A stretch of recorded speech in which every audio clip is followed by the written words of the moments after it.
Hey Mocha Mamas, today we're talking about the impact of COVID-19 on the Black birthing experience, and we're starting right now. Now, the first thing you need to know is that most medical practices are requiring patients to attend their prenatal visits alone, and we can understand the reasoning behind these policies, right? These facilities are attempting to limit exposure and prevent the spread of the COVID-19 virus. Now, this poses obvious threats for our community. The unintentional consequences of these policies on the Black birthing community are far-reaching.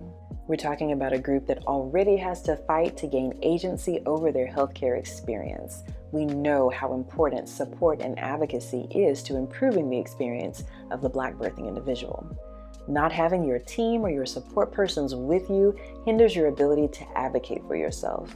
We've talked about how important it is to enter these facilities and anticipate the bias that you might encounter. One of the ways that we do that is to be equipped to self-advocate. When you're a patient facing these situations alone, it makes you more vulnerable, it makes you less likely to speak up for yourself and be an advocate for yourself. And when you do, it makes it less likely that your concerns will be heard. The next thing I want you to consider is how COVID-19 has afforded us the opportunity to expand technology when it comes to OB care and to use those technologies to improve maternal health outcomes. One of the ways that we've attempted to incorporate this technology is through the use of telemedicine visits. Now, this is one that I'm kind of on the fence about. I've read the studies that indicate that for those prenatal visits that do not require a physical exam, labs, or ultrasound, telemedicine visits do not pose any additional risk. Now, in comparison to what we would consider the traditional prenatal visit model, which typically involves 12 to 14 visits, patients who participated in these virtual visit models tended to have higher satisfaction rates, lower rates of stress. There was no perceived difference in the quality of care provided, and maternal and fetal outcomes were very similar. Now, it must be noted that the women who participated in these studies were much more likely to be partnered, they were less likely to participate in government assistance programs, and they were more likely to have experienced a pregnancy in the past. Now, pause right there and ask yourself, does that sound like the demographic that we're most likely to be in? Also take note that these women typically participated in about 8 to 9 on-site visits, had about 5 to 6 virtual visits. They were supplied with fetal Dopplers, which is what we use in the clinic to listen to baby's heart rate.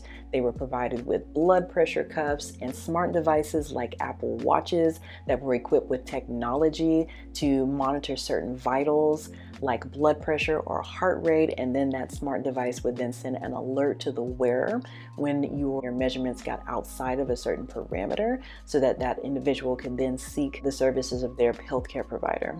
So now we've turned the conversation to one of access to certain resources, access to certain types of insurance coverage, access to grants or other programs that would provide the devices that are needed to participate in these studies. And let's not forget about access to reliable Wi-Fi. Again, the theme here is access, not something that we always are privy to.